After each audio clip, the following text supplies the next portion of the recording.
This episode is brought to you by CBD TV, your one-stop shop for all your CBD needs. Use code FRESHOUT to get 15% off your next order.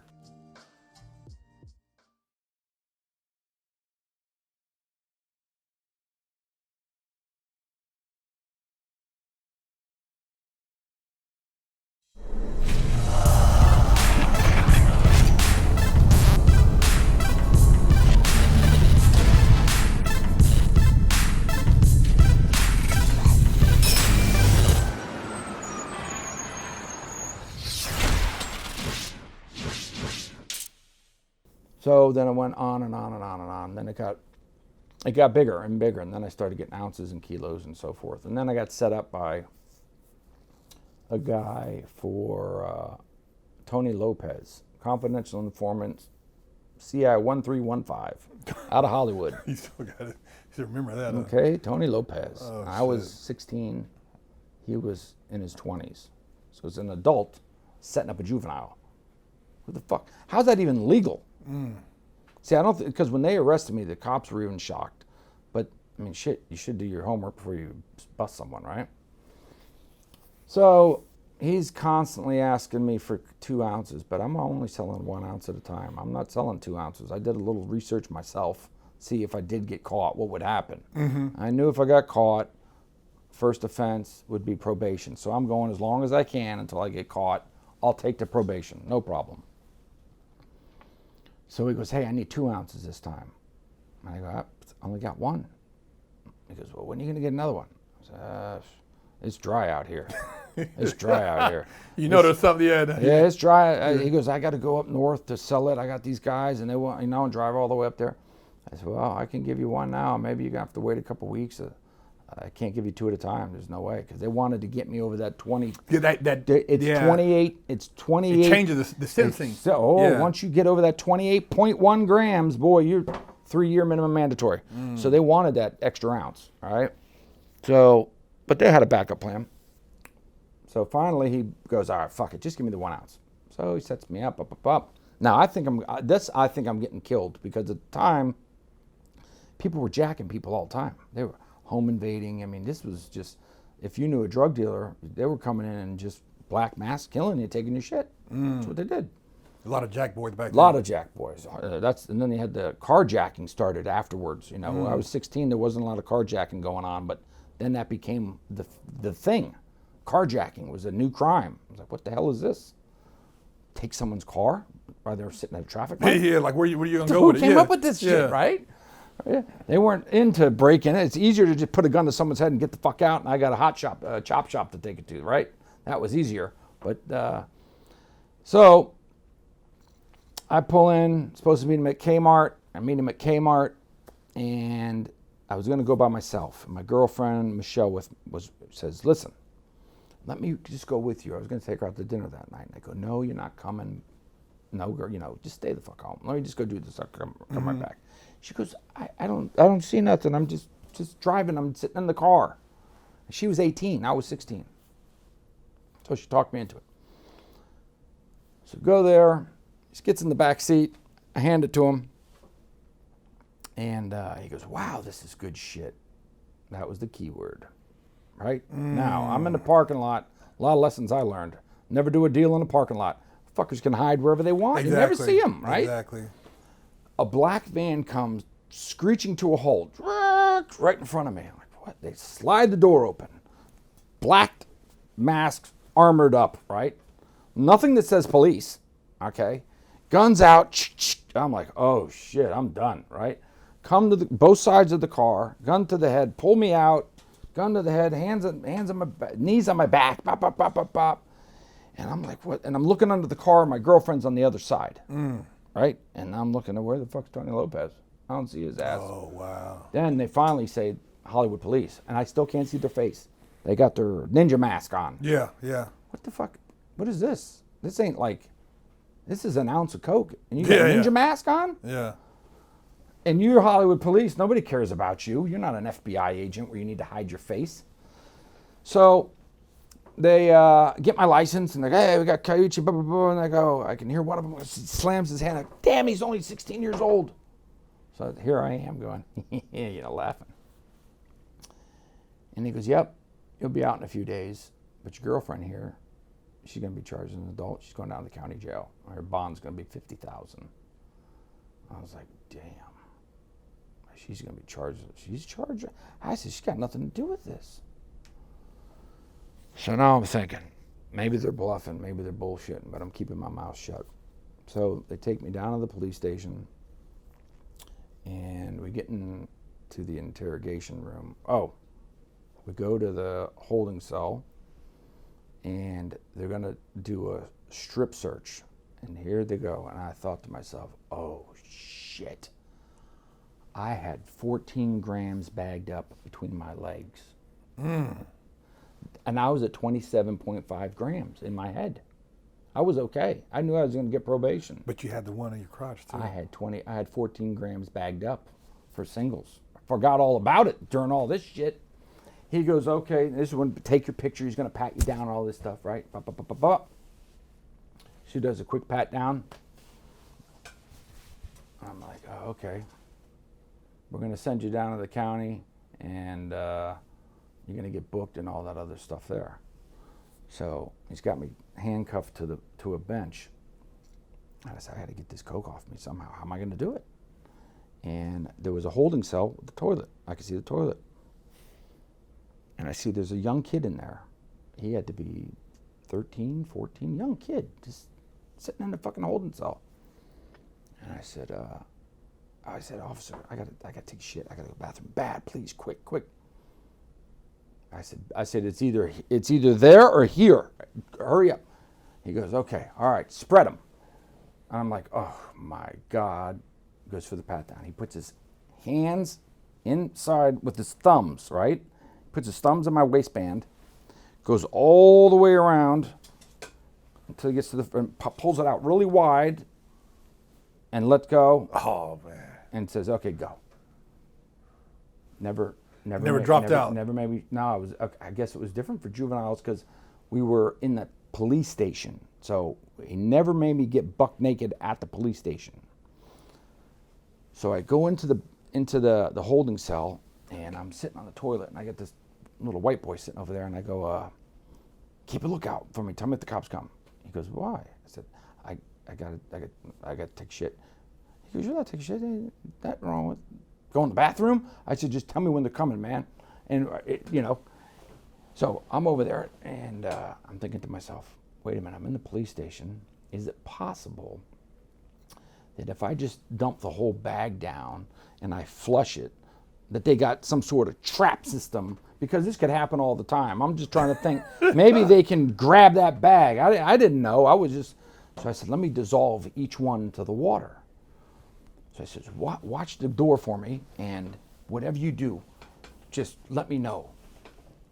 So I'm over there one at a time, and I'm shaking, and I'm nervous, and I'm trying to open each one, and I'm dissolving it, put the plastic bag, and he goes, I'm almost done. And he goes, oh shit. He goes, they're coming. I said, stall them. He goes, how? I said, I don't fucking know. Think of something. He drops on the floor, holding his chest. Right? The kid drops on the floor, holding his chest, and starts shaking like this. And the guards come in, and he goes, what's wrong? And he's going, my chest. They hit the deuces on him, right? So we called paramedics, whoever the fuck's coming. The kid's doing this, and I'm going, I thought the kid was dying. I mean, he really had me believe something happened to him. Either I got him so nervous he went into a seizure, he was having a fucking heart attack. I didn't know what the fuck was going on. But while they're taking care of him, I'm over here still doing this, right? Oh, I'm watching his ass. shit. And then finally flush, whoosh. And then after he saw the flush, he goes like this. Oh, must have been gas. I was like, God damn, this kid's a motherfucking beast. They go, do you need to go to the hospital? He goes, no. It's probably gas. It happens all the time. So going from from Hollywood police, they sent me over to juvie. Mm-hmm. And I walk in. The same old thing when you're booking and all that stuff.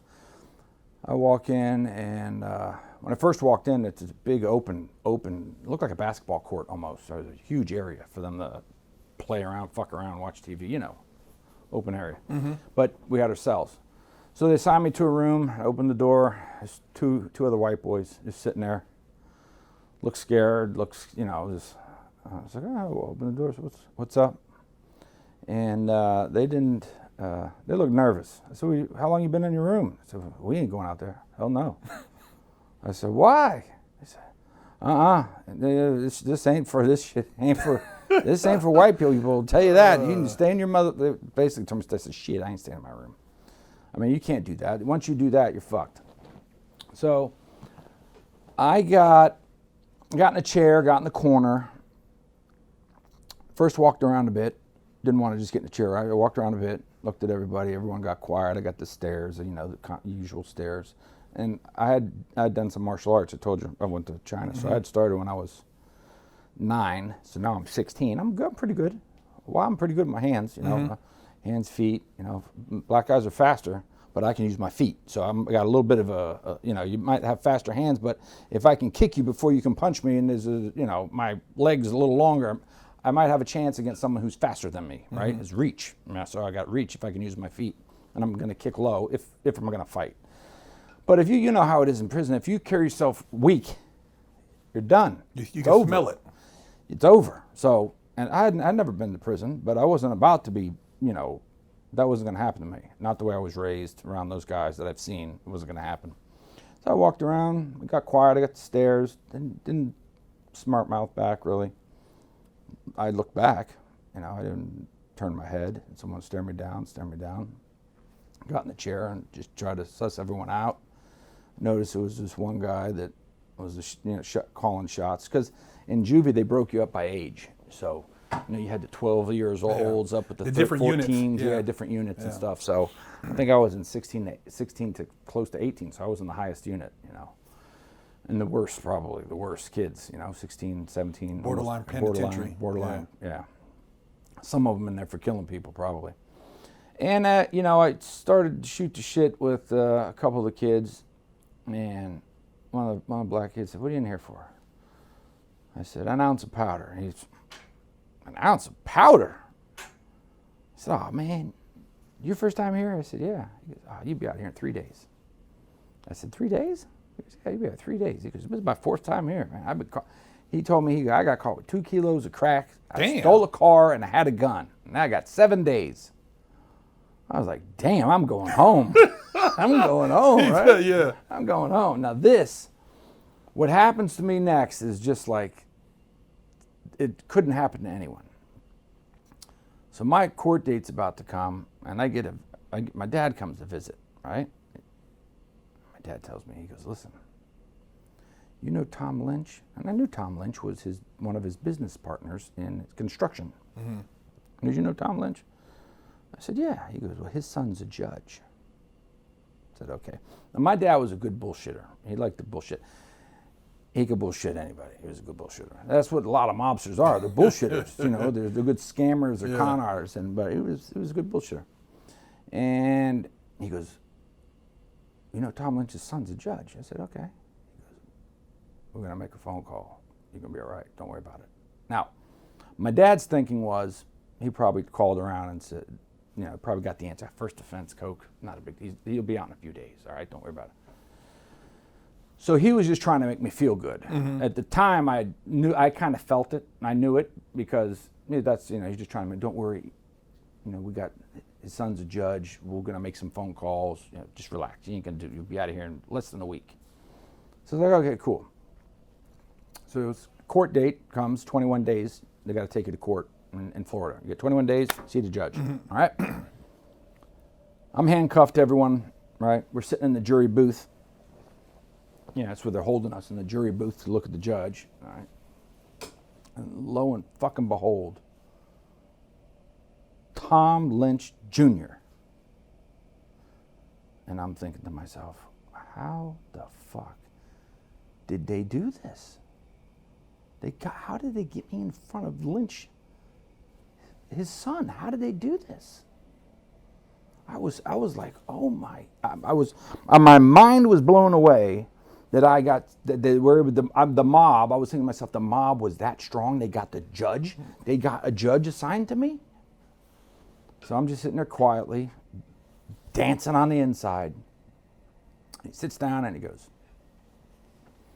I need to bring to the court's attention that I must recuse myself from the case of Anthony Caucci, for I'm friends with the defendant's father. And I said to myself, recuse?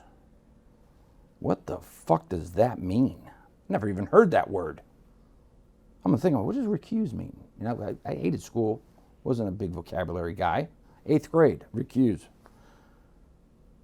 And the black kid next to me goes, your daddy knows a judge? I was like, he goes, I said, I don't know. That motherfucker didn't let you go? I was like, he ain't letting you go. I said, what happened? He goes, you got to see a new judge. He just dismissed himself from the case. I thought to myself, that motherfucker, he could have just played it cool and said, all right, you did 21 days, first offense, time served. It was a fluke. It was a complete fluke. I ended up in front of the judge accidentally. How about that? My dad was saying, we got the judge. And he did. We walked right in front of the damn judge, 1 in a million, that I would end up in front of that judge. And I did. It was and he was actually not even a juvenile judge. He was just taking place for the judge. Filling in. That's all he was doing, was filling in. It filled in, and So that was a good one to tell my dad. He goes, Dad, guess what? Guess who I got sat in front of? Tom Lynch Jr. And that boy, he was like, what? I said, yeah, Tom Lynch Jr. He pulled some real strings. Because what happened? He goes, he recused himself. How about that's what happened? Now I got to go see another judge. So between that time, I go back. Everyone else got time served. I'm listening to all these cases, time served, we're going home. Parents are there, everyone's leaving. This one's, you got 3-1. Your 5th offense, you're going to go do another 3 months. Bullshit. And all big cases too. Kilos, armed robbery, shit like this. No one's getting real good time. Yeah. So I get sent back to juvie, and the following day I get another visitor. So I know it's not visiting day. So Caucci, you get visitation. So I'm confused. And I got a black lady sits in front of me. She's nice lady, dressed nice. She got a stack of paper. And I said, hey. She goes, oh, okay, how are you? I said, I'm doing good. I think it was Miss Johnson. And she goes, well, I got some good news and some bad news for you. Now I'm thinking, damn, that don't sound good at all. You know, you can't ever have good news and bad news, especially coming from the state. She says, well, they're charging you. I said, let me get the good news first. She goes, the good news first is you get bail and you'll be able to get out on bond. You'll be able to get out. Because juveniles get no bond. Yeah, you get no bond. No bond. You're stuck. You're a ward of the state. What kind of crap is that? No bond. I mean, that's discrimination. Just because I'm a juvenile, I can't get a bond? To me, that's silly. So she goes, you'll be able to get a bond. Okay, what's the bad news? She goes, you've been charged as an adult. I was like, wow. And she goes, I said, what does that mean? She goes, you're going to go to the adult system. You're going to go to the adult court, adult sentencing. And if you're of age, you're going to be sentenced to the adult prison. You'll be but you'll be separated, but you go into the big boys. And she goes, what did you do? I said, I sold an ounce of powder. She said, no, you did not. You must have there's no way in the world that's charging you as an adult just for an ounce of powder. Mm-hmm. I said, I sold an ounce of powder. She goes, you have a gun? So she goes, you have a gun? I go, no. She goes, how many times have you been arrested? This is my first offense. Now she's thinking, wait a minute, something ain't right. Yeah. So she's flipping through the papers, and she's looking. She goes, man, you got nothing here, no record. He goes, like Anthony Caucci. How you say your name? I said, Caucci. She goes, Indian. I ain't not Indian. She goes, what are you? I said, I'm Italian. She Bingo. You Italian, boy. They got you. They got them something. They got themselves a trophy. I said, are you shitting me? She goes, we don't get no Italians. We get white boys, but we don't get Italians. They're going to make an example out of you. I was like, okay, but I'm still thinking in the back of my head, 27.5 grams. You know, I know the law is 27.5. Charge me as an adult if you want to. You can't give me more than probation. I mean, you could, but I know there's no minimum mandatory, right? So she goes, yep, I ain't never seen nothing like it, but you're going to send you to the adult courts. So then they send me to do the paperwork. They got to send me to another judge, sit in front of another judge. And this wasn't in a courtroom. It was just in it was at the courthouse, but not in a courtroom. But he was a judge, so it was like his chambers. Almost like a magistrate. Yeah, like a magistrate. So I'm sitting there, and he's looking through the paper. And he goes, and why are we charging him as an adult? And the state goes, because he was direct filed. What's the underlying circumstances? State's discretion. And they were absolutely right, state's discretion. Judge has no power or authority to override it whatsoever. Okay, it's discretion lies in the state.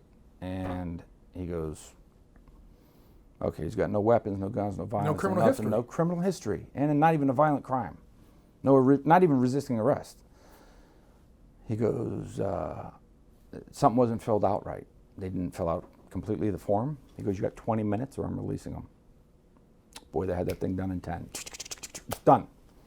So that was the first judge that thought something was up. So charged me as an adult, go down to county jail, get booked, bop. Call my dad. I'm in the county. I got my bail. It's $50,000. He goes, don't worry. Bondsman's already on the way. You'll be out in no time. So I'm sitting in the county for not even a day. So we get out, $50,000.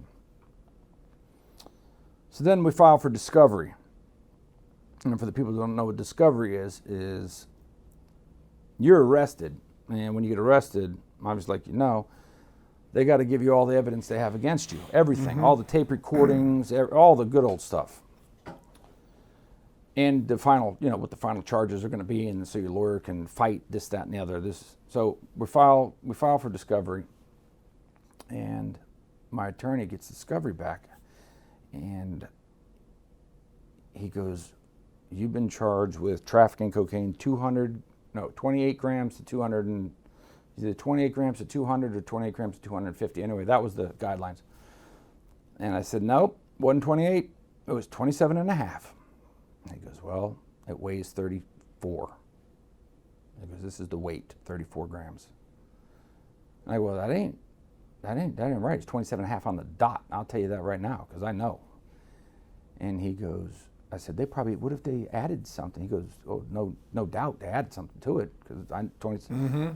He goes, "Well, can't we just take the cut out and make it lighter? Let's take out all the cut." I never cut my stuff, so mine was pure as shit. Oh, okay. I never cut it. So he goes, "It doesn't matter if it was 30 grams of sugar and a pinhead of cocaine. The law is a substance containing cocaine." The purity don't matter. Doesn't matter unless it's water.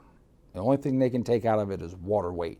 So when an ounce of coke sits out in the humidity, especially in Florida, an ounce could turn into 28 grams, can turn into maybe 28.5 water weight. Gets wet and sticky, right? Throw it in the microwave, dry it right up, right? Dries it up. Don't melt it, just a few seconds, dries it up. So he goes, "Look, if it was 0.5 over, we could legally take it to an outside chemist and let them dry it, and that would be the weight. But anything added, baking soda, that all counts. Water can come out." But he goes, you got 6 grams over. So there's no way we're getting 6 grams out of this, of water. It's impossible. So they're going to charge you as an adult. And we're just going to go in front of an adult court and we're going to fight it. And our defense is going to be, first offense, never been in trouble, and hopefully we're going to get a parent on the jury. And maybe they'll just, he goes, "Listen, I've seen cases get charged with this.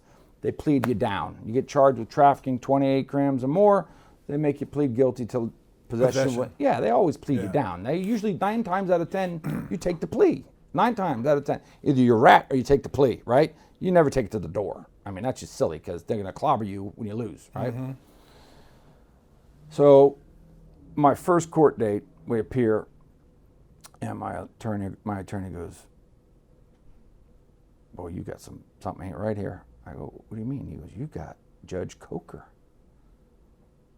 I said, "What does that mean?" He goes, he's known as the hanging judge. Hanging, not just from sentencing, actually killing.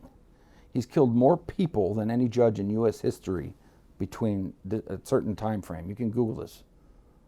And I was like, "Are you serious? He's what?" He goes, "Now my attorney's wondering, why are you in front of a death penalty judge? This is a murder." He goes, for a drug charge. Drug charge. So there's supposed to be it's supposed to be in a lottery system, is what they say. Judges don't get assigned cases, right? It's supposed to just go, "Oh, blah, blah, blah," you just get picked, and it lands in front of your docket, and that's the case you get, right? That's not supposed to be. So they can't put a particular person in front of a particular judge on purpose. Who's harsher between a particular type of sentencing. Exactly, right? You got some guys that maybe a judge's daughter got OD'd. That's the one you want to be in front of him. Exactly. So it's supposed to be a lottery thing, and it just falls where it falls. But nothing seemed like a lottery the way my shit was going. Did not. And I got set up by an adult. I got 6 ounces of some substance added to my coke. I got charged as an adult. I'm in front of the worst judge in Broward County as far as sentencing goes, killing people. And things ain't looking right. And the lawyer said things don't look right either.